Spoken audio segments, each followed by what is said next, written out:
The morning sun streamed through the windows of the sleek black SUV as it pulled up to the departures terminal. Andre Washington checked his watch. 2 hours before his flight to Chicago, plenty of time. He liked being early, a habit that had served him well throughout his life and especially in his business career.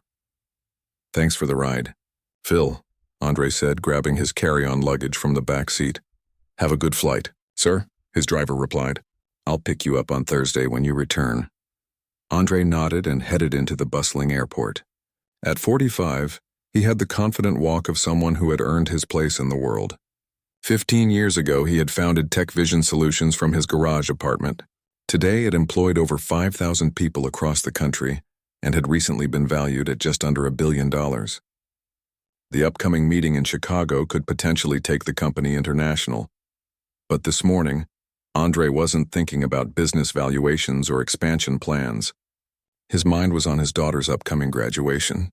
He had promised to be back in time to help with the preparations, and he never broke promises to his family. That's why he had booked a direct flight rather than the connecting one his assistant had originally scheduled. He was dressed comfortably for travel, dark jeans, a navy blue quarter-zip sweater, and his favorite pair of white sneakers.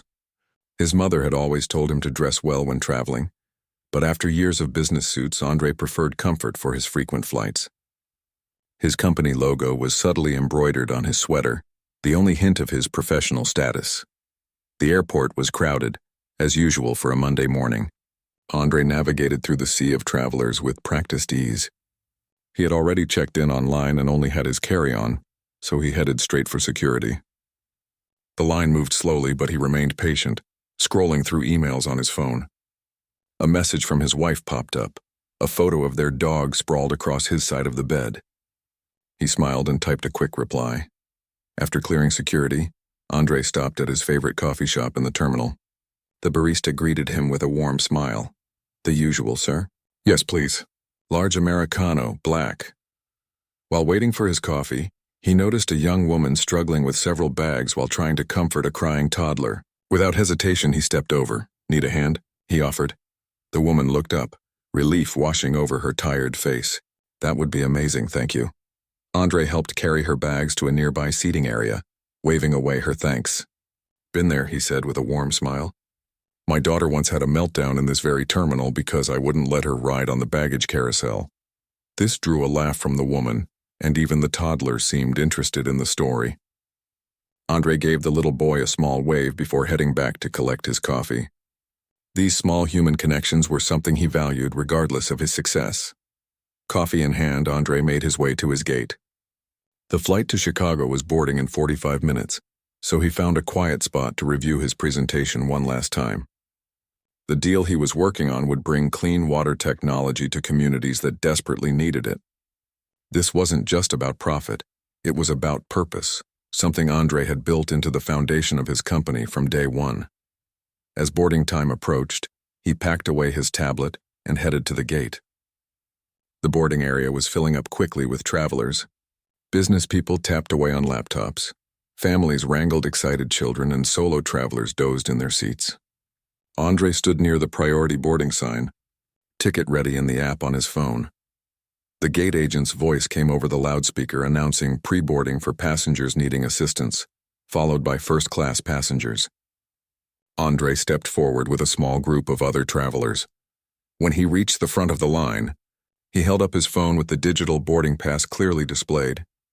"Good morning," he said to the flight attendant checking passes. The woman looked up, her eyes quickly scanning him before focusing on his boarding pass. Her expression shifted almost imperceptibly.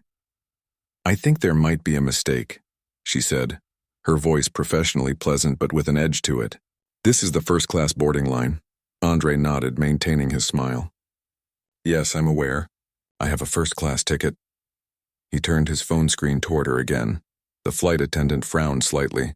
"Sir, can you step aside for a moment? I need to check something with this boarding pass."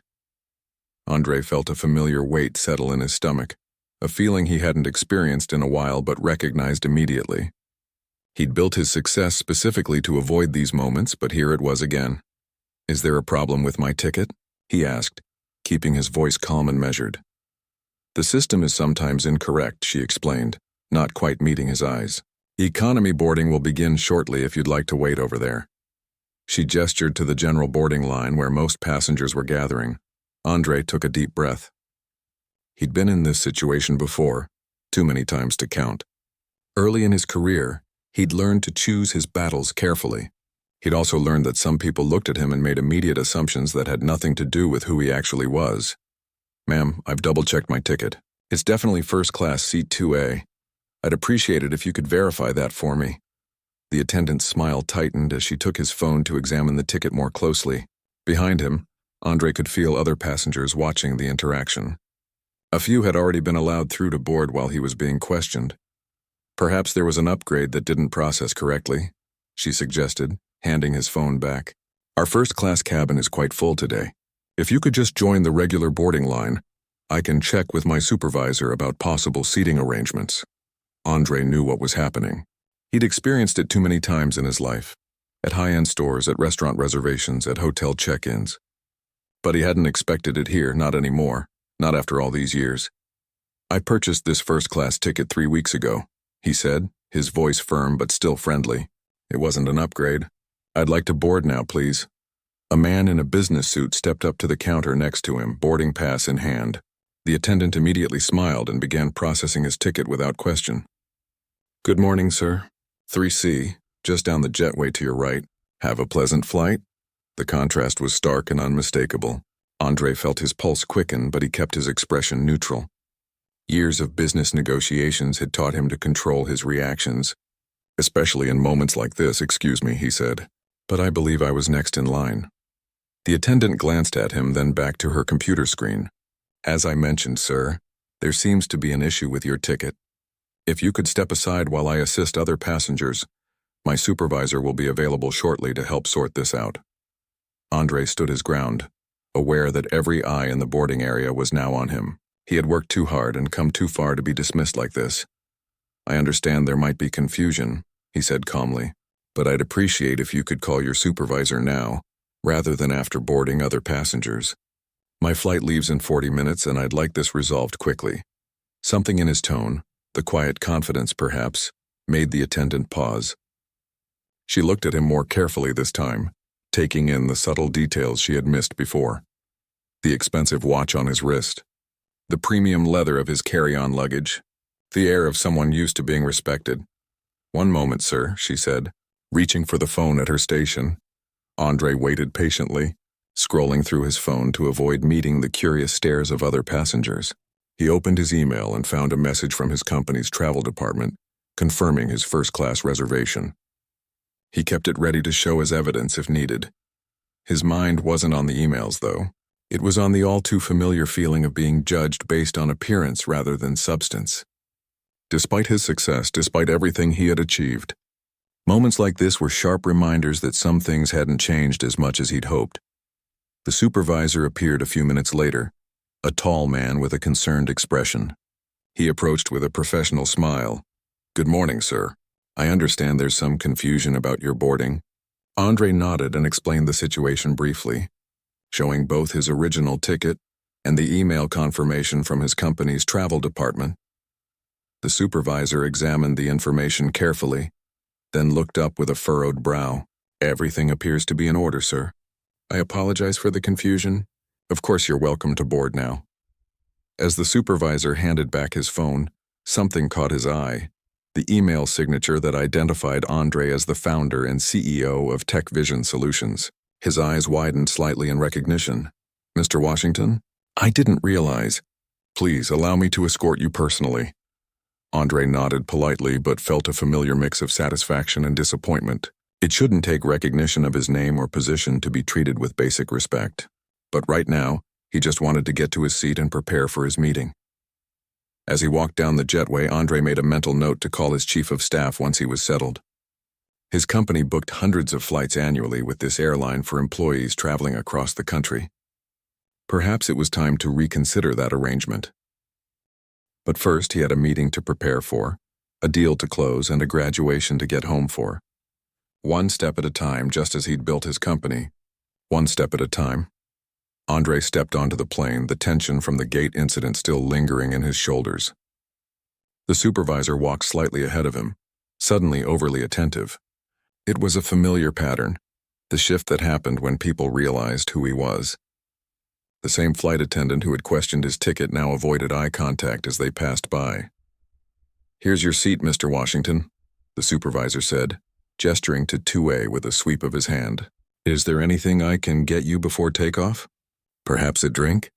"Just water for now, thank you," Andre replied, storing his carry-on in the overhead compartment. He settled into the wide leather seat and took a deep breath. The first-class cabin was half empty, making the earlier claim about it being quite full even more transparently false. As the supervisor walked away, Andre pulled out his phone and opened his contacts. His finger hovered over his chief of staff's name but then moved to his wife's instead. He needed her level-headedness right now. "Hey," she answered on the second ring. "Shouldn't you be in the air by now?" "Boarding now," Andre said quietly. "Had a situation at the gate." He could hear the immediate understanding in her pause. After 20 years together, Vivian knew exactly what a situation meant. "Again?" she asked, her voice a mixture of anger and sadness. "Same old story," he confirmed. "First-class ticket, economy assumptions." Vivian sighed. "What are you thinking?" Andre watched as other passengers filtered into the cabin, some giving him curious glances. "I'm thinking it's 2025 and I'm tired of this. Our company spends millions with this airline. So use that," Vivian said simply. "You built that power for exactly these moments." Andre nodded to himself. She was right, as usual. "I'll call you when I land. Give Sophie a hug for me, love you. And Andre, don't let them off easy this time." The call ended as the flight attendant approached with his water, not the one from the gate, a different woman with a genuine smile. "Here's your water, sir. We'll be taking off in about 20 minutes. "Thank you," Andre said, accepting the glass. "Could you tell me who's the most senior airline representative on this flight?" The attendant looked slightly surprised by the question. "That would be the lead flight attendant, Mr. Chen. Would you like to speak with him?" "Yes, please." "When he has a moment." While waiting, Andre pulled out his tablet and opened his email. He wrote a brief message to his executive team, explaining what had happened and what he was considering in response. No emotional language, just facts and potential actions. He'd built his company's culture around accountability and respect, values that were non-negotiable. A few minutes later, a middle-aged Asian man appeared at his seat. "Mr. Washington? I'm Daniel Chen, the lead flight attendant. My colleague mentioned you wanted to speak with me?" "Yes, thank you for coming over," Andre said, keeping his voice low. "I experienced discrimination at the boarding gate and I'd like to discuss it with someone in authority." Mr. Chen's expression became serious. "I'm very sorry to hear that. Can you tell me what happened?" Andre recounted the incident in detail. The initial dismissal, the suggestion that he wait in the economy line, the immediate service given to the white passenger who approached after him. He spoke calmly, sticking to observable facts rather than assumptions about motivation. "This is completely unacceptable," Mr. Chen said when Andre finished. "I want to personally apologize on behalf of the airline. I'll file a report immediately and make sure this is addressed with the gate staff." "I appreciate that," Andre said. "But I'm concerned this reflects a broader issue with your airline's culture. My company books hundreds of flights annually with your airline. Last year we spent just over $2 million on corporate travel." Mr. Chen's eyes widened slightly. "I wasn't aware. A few people are," Andre interrupted gently. "That's part of the problem. I shouldn't have to mention my company or position to receive the same respect as any other first-class passenger." "You're absolutely right," Mr. Chen agreed. "What can we do to address this properly?" Andre considered the question carefully. Throughout his career, he'd faced moments like this, moments when he had to decide how to use the influence he'd earned. Early on, he'd sometimes let things slide, picking his battles, but as his company grew, he realized he had a responsibility that went beyond his personal comfort. "I'd like to speak with your regional director," he said finally, "not for an apology but for a discussion about systemic changes. And I need that conversation before this plane takes off." Mr. Chen looked uncertain. "Sir, we're scheduled to depart in 15 minutes. I'm not sure if—" "Then I suggest you make the call quickly," Andre said, his tone pleasant but firm. "Because I'm prepared to have my company suspend all business with your airline effective immediately, if this isn't addressed properly." The lead flight attendant nodded, recognizing the seriousness of the situation. "I'll see what I can do. Excuse me for a moment." As Mr. Chen hurried toward the front of the cabin, Andre noticed several other passengers watching with interest. A woman across the aisle caught his eye and gave him a small nod of solidarity. He returned the gesture, appreciating the silent support. His phone buzzed with an incoming email, his executive team responding to his earlier message. His chief of staff had already drafted a company-wide travel policy change, ready to implement if needed. His legal counsel had outlined potential next steps if Andre wanted to file a formal complaint. His team had his back, as always. Andre glanced out the window at the morning sunlight reflecting off the terminal building. He thought about his daughter, now preparing for college in the fall. He thought about the talks they'd had about navigating a world that sometimes judged her before knowing her. "Build your own table," he told her once. "Then you can decide who gets invited to sit at it." The captain's voice came over the intercom. "Ladies and gentlemen, we're experiencing a slight delay in our departure. We should be underway in approximately 15 minutes. Flight attendants, please prepare for a gate return." A murmur went through the cabin as passengers reacted to the announcement. Andre remained calm, watching as Mr. Chen returned to his seat, followed by the flight attendant who had initially denied him boarding. "Mr. Washington," Mr. Chen said, "the regional director, Ms. Reynolds, is on her way to the aircraft. The captain has agreed to a brief delay to resolve this situation. In the meantime, Heather would like to speak with you." The flight attendant from the gate looked nervous but determined as she stepped forward. "Mr. Washington, I want to apologize for my behavior earlier. I made assumptions that were unfair and wrong." Andre studied her face, looking for sincerity. "Thank you for saying that. May I ask what led you to assume I didn't belong in first class?" Heather shifted uncomfortably. I don't have a good answer for that. It was wrong, and I'm truly sorry." "Awareness is the first step," Andre said, "but it needs to be followed by action." A new voice joined the conversation. "And action is exactly what we're going to take." Andre looked up to see a woman in her 50s with a crisp suit and an airline executive badge. She extended her hand. "Mr. Washington, I'm Patricia Reynolds, Regional Director for Northeast Operations. I came as soon as I heard what happened. First, please accept my sincere apology for the treatment you received." Andre shook her hand. "Thank you for coming so quickly, Ms. Reynolds. I appreciate your prompt response." "May I?" she asked, gesturing to the empty seat beside him. Andre nodded and she sat down, angling to face him directly. "Mr. Washington, there's no excuse for what happened today, but I want you to know we take this extremely seriously. I've reviewed the gate security footage, and the discrimination you experienced was clear and unacceptable." Andre raised an eyebrow, impressed by her directness. Many executives would have hedged or downplayed the incident. "I'm glad you recognize it for what it was." "We do," she confirmed, "and I want to outline the immediate steps we're taking. First, Heather will be removed from duty today and required to complete our comprehensive anti-bias training program before returning. Second, I'd like to implement additional training for all customer-facing staff at this airport specifically." She paused, then continued. "But I also recognize that one-time training sessions aren't enough.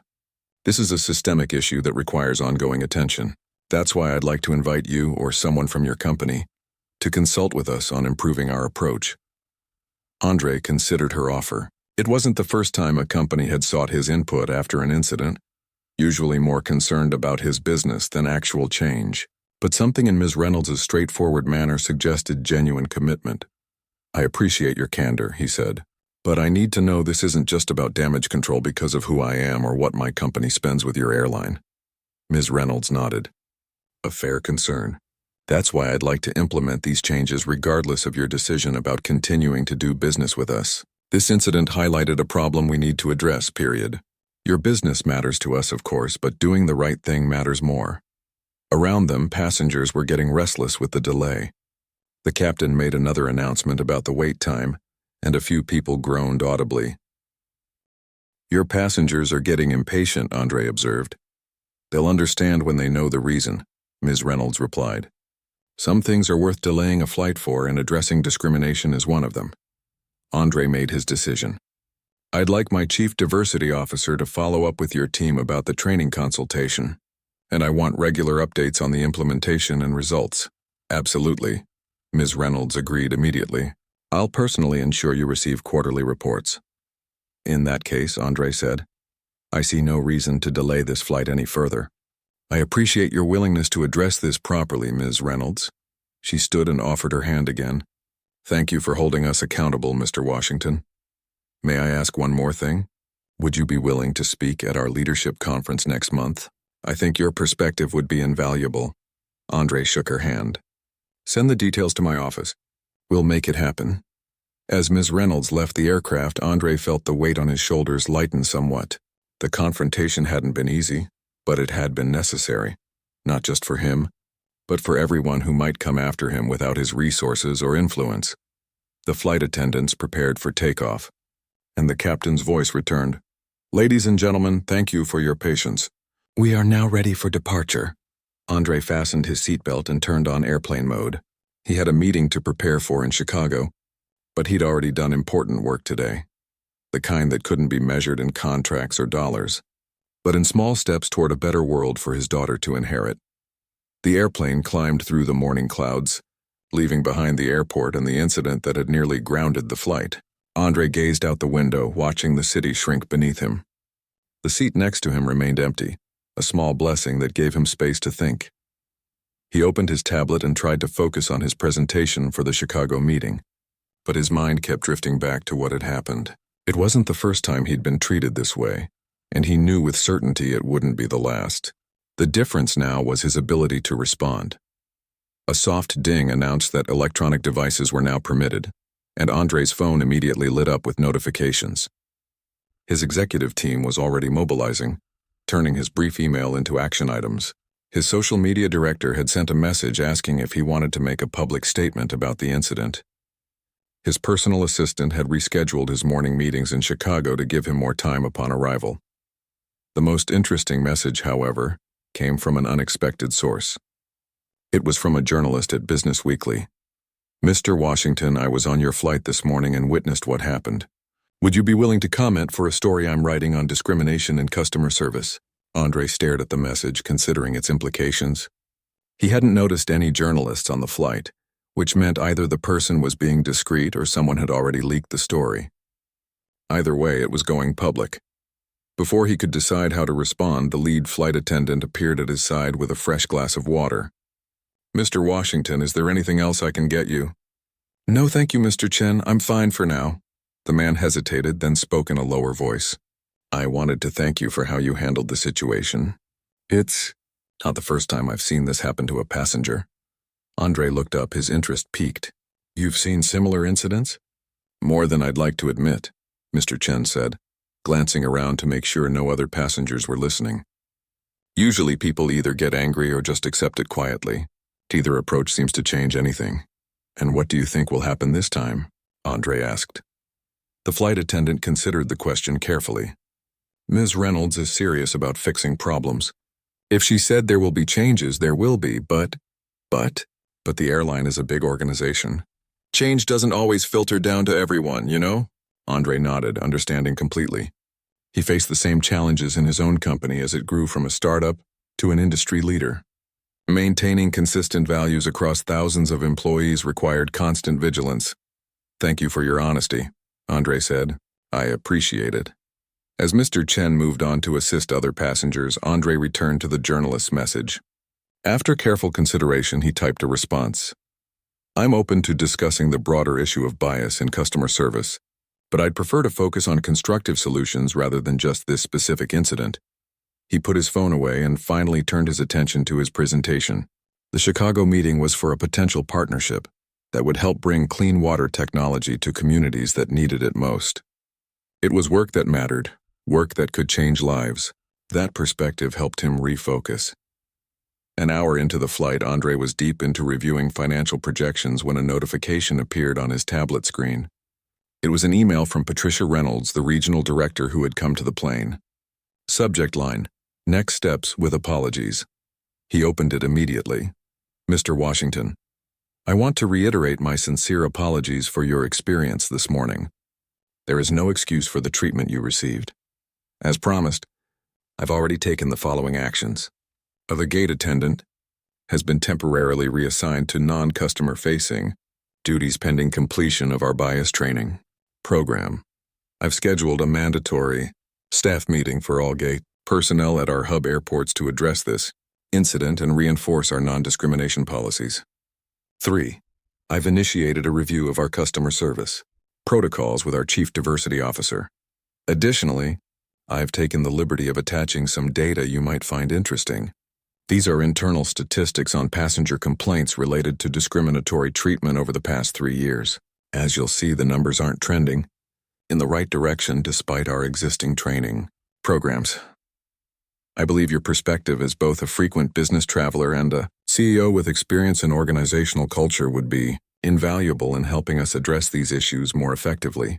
If you're willing, I'd like to set up a meeting with our executive team at your convenience. Respectfully, Patricia Reynolds. Andre tapped on the attachment and found himself looking at a detailed spreadsheet of passenger complaints. The airline had categorized them by type, location, resolution status, and demographic information about the passengers who had filed them. It was surprisingly transparent, though, kind of internal data most companies guarded carefully. What caught his attention immediately was the upward trend in bias-related complaints despite multiple training initiatives launched during the same period. Something wasn't working, and Ms. Reynolds appeared to be genuinely interested in figuring out why.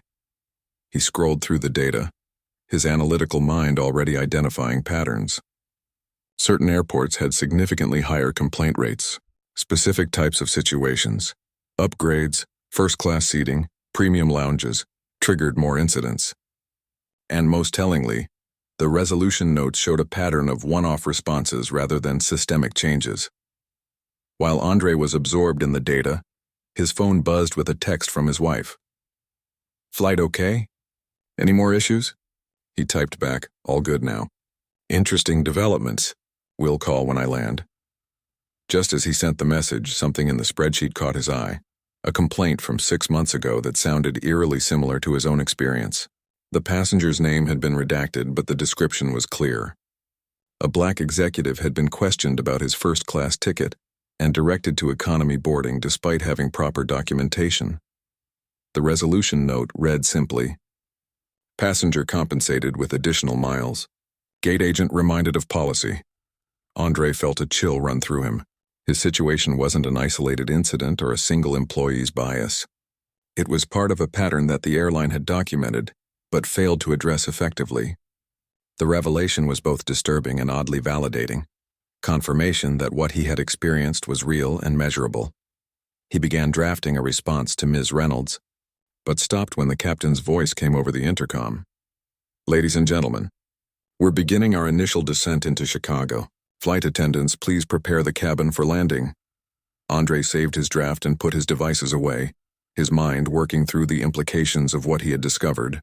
By the time the plane touched down at O'Hare, he had formulated a plan that went well beyond his individual experience.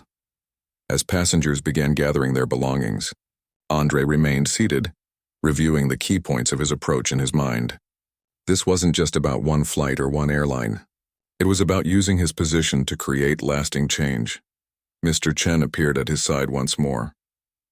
"Mr. Washington, Ms. Reynolds asked me to inform you that she's arranged for one of our customer service representatives to meet you at the gate. They'll escort you to your connection or to ground transportation, whichever you prefer." "That's very thoughtful but not necessary," Andre replied. "I know my way around O'Hare quite well." "Of course, sir. She also asked me to give you this." The flight attendant handed him a small envelope. "Have a good day in Chicago." Andre waited until most passengers had deplaned before standing to retrieve his carry-on. He opened the envelope as he walked up the jetway. Inside was Ms. Reynolds' business card with a handwritten note on the back. "The data doesn't lie. Help us fix this." In the terminal, a young woman in an airline uniform approached him. "Mr. Washington, I'm Lucia from customer service. Ms. Reynolds asked me to assist you today." "Thank you, Lucia. I appreciate the gesture, but I'm fine on my own." The woman nodded. "Of course. Is there anything you'd like me to relay to Ms. Reynolds?" Andre considered the question. "Yes, actually. Please tell her I'll be in touch this afternoon with some thoughts on her data, and that I appreciate her transparency." As he made his way through the busy terminal toward the taxi stand, Andre noticed a man in a business suit watching him with interest. When their eyes met, the man approached with an extended hand. "Mr. Washington? Thomas Bailey from Business Weekly. I messaged you on the flight, so this was the journalist." Andre shook his hand. "Mr. Bailey, I didn't realize you were on my flight." "I was a few rows behind you in first class," Bailey explained. "I witnessed the whole incident with the gate attendant, and then the delay and the regional director boarding the plane. It seemed like a significant story. A significant problem," Andre corrected gently. "One that affects many travelers, though not all have the leverage to address it as I did." Bailey nodded, pulling out a small recorder. "That's exactly why I'd like to cover this. May I ask what actions you're taking with the airline?" Andre glanced at his watch. He had a meeting to get to, but this conversation could potentially amplify the impact of those actions. He'd learned long ago that strategic media engagement was sometimes the most effective tool for creating institutional change. "I'll give you 15 minutes in the taxi to my hotel," he offered. "But with one condition. This story isn't about me or one incident. It's about a documented pattern and the need for structural solutions." Bailey looked surprised but pleased. "That's actually a better story than what I had in mind." "Deal." As they walked together toward the exit, Andre felt a renewed sense of purpose. The morning's humiliation had transformed into an opportunity, one that might prevent someone else from experiencing the same treatment. What had begun as a routine business trip had revealed something important. Data that confirmed what many travelers of color had experienced but couldn't always prove. Now that the pattern was visible and quantified, it couldn't be dismissed as isolated incidents or misunderstandings. The revelation wasn't just that bias existed. Andre had known that his entire life. The revelation was that he now had concrete evidence and a willing partner in addressing it. Sometimes, he reflected, the most powerful tool for change wasn't outrage but information, combined with the determination to use it effectively. As they stepped outside into the Chicago morning, Andre spotted a familiar logo on a passing bus, his own company's brand, displayed on an advertisement for their new sustainable technology initiative. It was a timely reminder of the influence he had built and the responsibility that came with it. He would use both wisely today. The Chicago skyline loomed large through the taxi window as Andre finished his impromptu interview with Thomas Bailey. The journalist had asked thoughtful questions, more interested in the systemic issues than sensationalizing one incident. It was refreshing, and Andre found himself sharing more than he'd initially planned. "So just to be clear," Bailey said, tapping his recorder, "you're saying the airline shared internal data with you showing a consistent pattern of similar complaints?" "Yes," Andre confirmed, careful with his wording. "What happened to me wasn't an isolated incident. Their own data shows an upward trend in bias-related complaints despite multiple training initiatives." Bailey whistled low. "That's significant. Most companies guard that kind of information carefully, which is why I respect their transparency," Andre said. "The regional director seems genuinely committed to addressing the problem. Yet you mentioned you're still considering suspending your company's business relationship with them." Andre looked out at the city, weighing his words. "Sometimes meaningful change requires meaningful consequences. My company spends over $2 million annually with this airline. That creates both responsibility and leverage." The taxi pulled up to the gleaming entrance of the Palmer House Hotel. Andre checked his watch. He had just over an hour before his meeting with potential international partners. "One last question," Bailey said as Andre prepared to exit. "What do you hope will come from this situation?" Andre paused, considering. Real change requires more than apologies and one-time training sessions. It needs accountability, measurement, and cultural transformation. "I hope this becomes a case study in how companies can move from recognizing a problem to actually solving it." Bailey nodded, clearly impressed. "I'd like to follow this story as it develops if you're open to that." "Let's see how things unfold," Andre replied, handing the journalist his business card. "My communications director will be in touch." Inside the hotel lobby, Andre found a quiet corner and called his chief of staff, Miguel. The phone was answered on the first ring. "I've been waiting to hear from you," Miguel said without preamble. "How bad was it?" "Bad enough to warrant action," Andre replied, but interesting enough that I'm rethinking our approach. The airline shared some internal data that's quite revealing. He quickly summarized the spreadsheet Ms. Reynolds had sent, explaining the patterns he'd identified. That is surprising, Miguel agreed. Most companies wouldn't voluntarily share that kind of information, especially with someone who has grounds for a complaint. Exactly. It suggests they're serious about fixing the problem, or they're trying to manage a PR crisis before it happens, Miguel countered. Remember the situation with that tech company last year?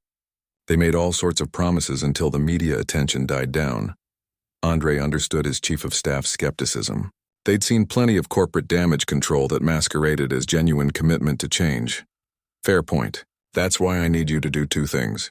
First, gather our travel data for the past 3 years, specifically any reports of similar incidents from our employees. Let's see if our people have experienced the same patterns. Already on it, Miguel said. And the second thing? Draft 2 versions of a policy change for our corporate travel program. Version 1 keeps our business with the airline, but establishes clear benchmarks they need to meet. Version 2 transitions all our business to their competitors over a 90-day period. There was a brief silence on the line. That's a significant step, Andre. The logistics of switching all our corporate travel would be complex. I know. That's why I want both options ready. We'll make the decision based on how they respond to our requirements. Understood. What about the Chicago meeting? Do you want me to brief the team on what happened? Andre considered this. No need yet. Let's focus on the water purification deal. I'll handle the airline situation from here. After ending the call, Andre headed to his room to change for the meeting. As he adjusted his tie in the mirror, his phone buzzed with a notification. It was an email from Patricia Reynolds with the subject line, "Conference call request urgent." He opened it to find a brief message. Mr. Washington, our CEO, Robert Blackwell, has requested a conference call with you at your earliest convenience. We understand you have commitments in Chicago today, but he's cleared his schedule and is available whenever works for you, even if only for 15 minutes. Please let me know if this is possible. Regards, Patricia Reynolds. Andre raised an eyebrow. Getting the CEO involved this quickly was unexpected. Either Ms. Reynolds had significant influence within the organization, or the situation was being treated as a major priority. Perhaps both. He checked the time again. His meeting was in 45 minutes, and he had planned to review his notes one more time before heading downstairs. Instead, he typed a quick reply. Ms. Reynolds, I can speak with Mr. Blackwell for 15 minutes now if he's available. Please send the call details. Andre Washington. Less than a minute later, his phone rang with an unknown number. He answered, and was greeted by a professional-sounding assistant who quickly connected him to 2 people, Patricia Reynolds and Robert Blackwell. Mr. Washington, thank you for taking our call on such short notice, said a deep, measured voice that Andre assumed belonged to the CEO. I'm Robert Blackwell. I understand you had an extremely disappointing experience with our airline this morning. That's correct, Mr. Blackwell, Andre replied, keeping his tone neutral. First, I want to personally apologize. What you experienced is unacceptable by any standard, and particularly troubling given your loyalty to our airline. I appreciate that, Andre said. Ms. Reynolds has been very responsive to the situation. She's one of our best, Blackwell agreed. She also shared with me that she provided you with some of our internal data on bias complaints. There was a slight pause, and Andre could sense some tension. He wondered if the CEO had approved sharing that information or if Reynolds had made that decision independently. The data was illuminating, Andre said carefully. It shows a pattern that needs addressing. It does, Blackwell agreed, surprising Andre with his candor. And frankly, that's why I wanted to speak with you directly. Patricia tells me you have experience in building inclusive corporate cultures, and that your company might be reconsidering its travel contract with us. Andre decided to be equally direct. Yes to both points. My company spends significant money with your airline annually. If our employees and other travelers are experiencing consistent bias, that's a relationship we need to reevaluate. I understand completely, Blackwell said. But before you make that decision, I'd like to propose something more constructive. We've been working on a comprehensive overhaul of our customer service training and protocols. The data you saw is part of our internal assessment. Andre listened as the CEO explained their plans. A new training program, changes to how complaints were handled, and accountability measures for managers. It sounded promising, but similar to initiatives that had failed in the past according to their own data. Mr. Blackwell, Andre interrupted politely, these all sound like positive steps, but if I may be direct, your own data shows previous training efforts haven't reduced incidents. What will make this attempt different? There was a moment of silence before Blackwell responded. That's exactly the question we've been asking ourselves. The honest answer is we don't know for certain. That's why I'm hoping you might be willing to help us. Help you how? Andre asked, intrigued despite his skepticism. We'd like to create an advisory council of business leaders and diversity experts to guide our efforts and hold us accountable. People who won't just tell us what we want to hear. Would you consider joining as a founding member? The request caught Andre by surprise. He had expected apologies, promises, perhaps offers of compensation, the usual corporate response. Being asked to help solve the problem was different. That's an interesting proposal, he said carefully. But I need to be clear about something. If I were to participate, I would expect complete transparency and measurable outcomes, and my company would still require concrete benchmarks before committing to continue our business relationship. I wouldn't expect anything less, Blackwell replied. We're serious about fixing this, Mr. Washington. What happened to you and others is not only morally wrong, it's also bad business. We lose valuable customers every day because of these incidents. Andre glanced at his watch.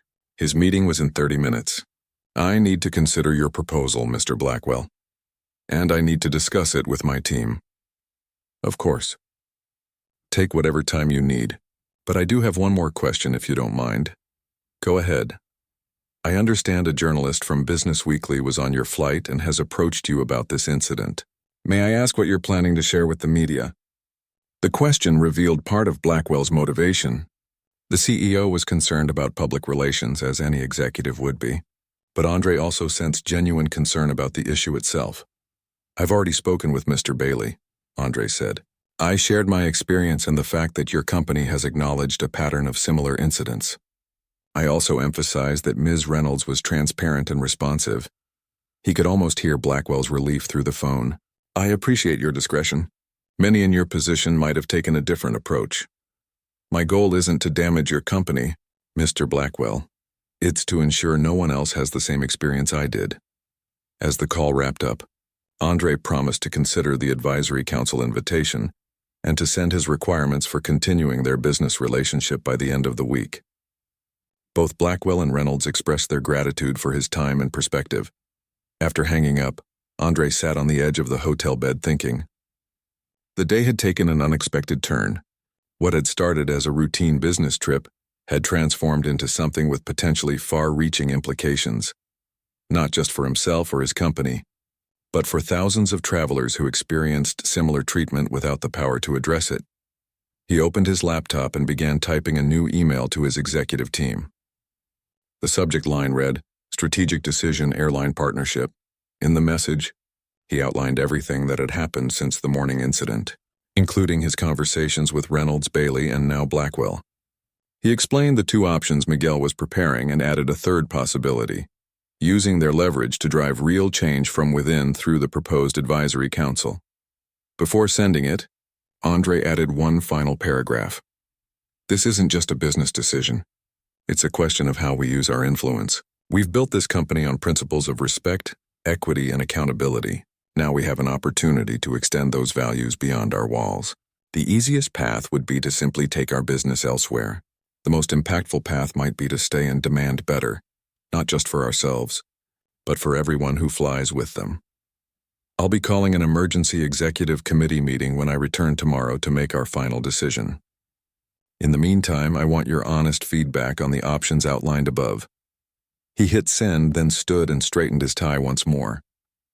The water purification deal awaited, and it required his full attention.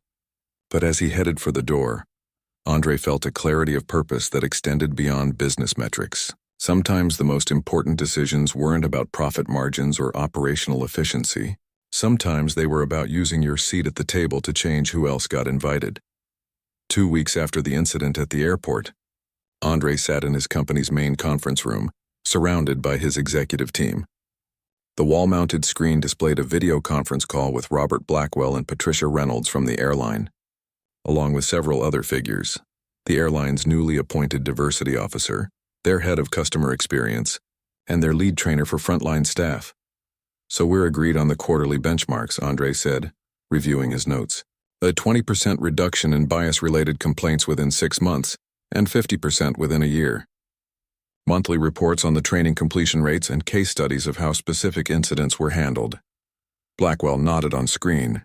Yes, and we've already begun implementing the changes to our gate procedures that your team suggested. The new protocol requires supervisory review of any boarding pass or seating issues before a passenger can be redirected. Andre glanced at his chief diversity officer, Lena, who had been instrumental in crafting these requirements. She gave a subtle nod of approval. And the advisory council? Andre asked. We've secured commitments from 4 other business leaders and 3 civil rights experts, Reynolds replied. The first meeting is scheduled for next month. We're hoping you'll chair the council for the first year. Andre had expected this request, but still hadn't decided whether to accept it. Chairing the council would require significant time, a precious commodity given his other responsibilities.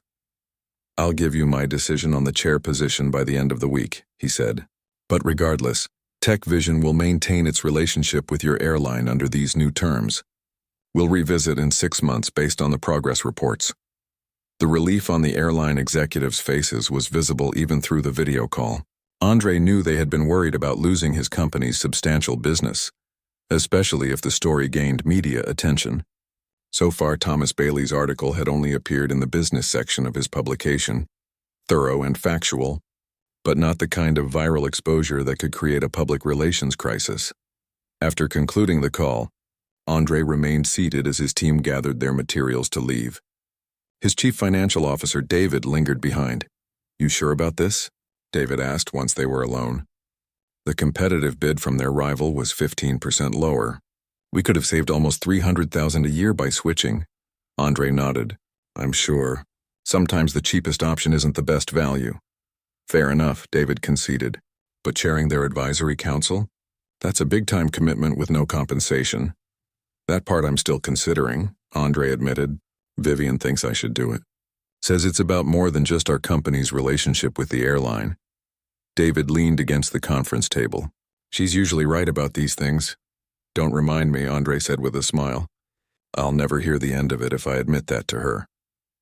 After David left, Andre stayed in the conference room, looking out at the city skyline from the 35th floor of his company's headquarters. 15 years ago, he'd been working out of his garage with just 2 employees. Now he employed thousands and had the influence to make demands of a major airline, not just for better service for himself, but for systemic changes that would affect countless travelers. His phone buzzed with a calendar notification. Sophie's graduation dress shopping, 4:30 p.m. He smiled at the reminder. Amid all the corporate negotiations and strategic decisions, his daughter's upcoming graduation remained the most important event on his calendar. He gathered his things and headed toward the elevator. His assistant looked up from her desk as he passed. Heading out for the day? She asked. Yes, family commitment, he replied. I'll be available by phone if anything urgent comes up. The elevator doors closed and Andre felt the slight weightlessness of descent. His mind drifted back to that morning 2 weeks ago, the familiar sinking feeling when the gate attendant had questioned his first-class ticket, the calculated decision to speak up rather than simply accepting the treatment, the unexpected developments that followed. In the parking garage, his car was waiting with Phil, his longtime driver, standing beside it. Good afternoon, sir, Phil said, opening the door. To your home? Yes, thanks. I'm taking Sophie shopping for her graduation dress. Big day coming up, Phil noted as he pulled out of the garage. My daughter graduated last year. I still don't know how that happened so fast. Andre smiled. Time moves differently with kids. Some days feel eternal, then suddenly they're heading to college. As they drove through the city, Andre's phone rang. The screen showed Patricia Reynolds' name. He briefly considered letting it go to voicemail but decided to answer. Ms. Reynolds, what can I do for you? Mr. Washington, I'm calling with an update I thought you'd want to hear immediately, she said, her voice carrying an unusual note of excitement. The company just approved a major new initiative based on the discussions with you. We're completely revamping our hiring and promotion practices for customer-facing positions. Andre hadn't expected this development. That wasn't part of our agreement. No, it wasn't, she agreed. But your point about systemic change requiring more than just training really resonated with our leadership team. We realized we need to address the root causes, which include who we hire and how we promote. She explained the new initiative: targeted recruitment from historically black colleges and universities, revised promotion criteria that valued customer experience equally with operational metrics, and a mentorship program for employees from underrepresented groups. That's impressive, Andre said genuinely. Those are substantial changes. Your influence extended beyond just the specific incident, Reynolds said. Sometimes it takes someone with your position to make leadership pay attention to issues they should have addressed long ago. After ending the call, Andre sat thoughtfully as the car navigated through traffic. This was an unexpected but welcome development. Changes that went beyond what he had negotiated and might actually address the underlying cultural issues at the airline. When they arrived at his home, Andre found Sophie waiting on the porch, scrolling through her phone. At 18, she looked more like her mother every day, the same thoughtful eyes and determined expression. "Ready for this?" he asked as he approached. She looked up with a smile. "Been ready? You're the one who's late." "By 3 minutes," he protested, checking his watch. "Still late," she teased, standing to give him a quick hug. "Mom's inside on a work call. She said to start without her if you actually showed up on time." "Very funny. Let me change quickly and we'll go." 15 minutes later, they were back in the car heading toward the mall. Sophie was describing the graduation ceremony preparations and the parties planned for afterward. Andre listened, enjoying her excitement. During a lull in the conversation, Sophie asked unexpectedly, "How did that thing with the airline work out?" "Mom mentioned there was some big meeting today." Andre was surprised she knew about it. He hadn't shared many details of the incident with her, not wanting to burden her with yet another example of the challenges she would face herself. "It worked out well," he said carefully. "We reached an agreement on some changes they're going to make." Sophie nodded. "Good. Mom said you were thinking about heading some advisory group thing for them." "Still considering it," he admitted. "It would take a lot of time." She was quiet for a moment, then said, "You should do it." "Oh? Why's that?" "Because you always tell me to use my voice to make things better, not just to complain," she said simply. "If you have a chance to actually fix something, you should take it." Andre looked at his daughter, struck by the maturity in her perspective. She had grown up witnessing both his successes and his struggles, absorbing lessons from each. "When did you get so wise?" he asked with a smile. She rolled her eyes in typical teenage fashion. "Probably around the same time you got so indecisive. It's not like you to hesitate on stuff like this." He laughed, acknowledging the truth in her observation. "Fair point. I'll let them know tomorrow." The mall was busy with afternoon shoppers when they arrived. As they walked toward the department store, Andre noticed something that caught his attention: a promotional poster for the very airline he had been negotiating with. It showed a diverse group of smiling flight attendants with the tagline, "Everyone belongs in the sky." The irony wasn't lost on him, but perhaps, he thought, his efforts might help the company actually live up to that promise. Sophie followed his gaze and snorted softly. "Still a lot of work to do there, huh?" "Yes," he agreed. "But maybe we moved the needle a little." The dress shopping went surprisingly smoothly. Sophie had a clear idea of what she wanted, and they found a suitable option in the second store they visited. As she emerged from the fitting room in an elegant blue dress that managed to be both age-appropriate and sophisticated, Andre felt a surge of pride and bittersweet awareness that these moments were becoming rarer as she prepared to leave for college. "What do you think?" she asked, twirling once. "Perfect," he said simply. "You look ready to take on the world." Later that evening, as the family sat around the dinner table, Vivian asked about the airline negotiations. Andre summarized the agreement, including Reynolds's unexpected call about the additional hiring and promotion changes. "Sounds like you made an impact beyond just fixing your own situation," Vivian observed. "That's what I told him," Sophie chimed in. "He needed convincing about chairing the advisory council, but I set him straight." Andre laughed. "I'm surrounded by women who always know better than I do." "And don't forget it," Vivian said with a wink. After dinner, Andre stepped onto the back porch with a cup of tea, enjoying the quiet of the evening. His phone buzzed with an email notification. It was from Heather, the flight attendant who had initially denied him boarding. He hesitated before opening it, unsure what to expect. The message was brief. Mr. Washington, I completed the bias training program this week. I wanted to thank you for how you handled the situation with me. You had every right to be angry or to demand I be fired, but instead, you pushed for something more meaningful. The training has helped me recognize patterns in my thinking that I wasn't aware of before. I know an apology isn't enough, but I am truly sorry for how I treated you. I'm working to be better. Sincerely, Heather Williams. Andre read the message twice, feeling a complex mixture of emotions. There was no way to know if Heather's words reflected genuine growth or simply what she felt she needed to say. But the possibility of real change, however small, was why he had chosen this path rather than simply taking his business elsewhere. He typed a brief reply. Thank you for your message, Heather.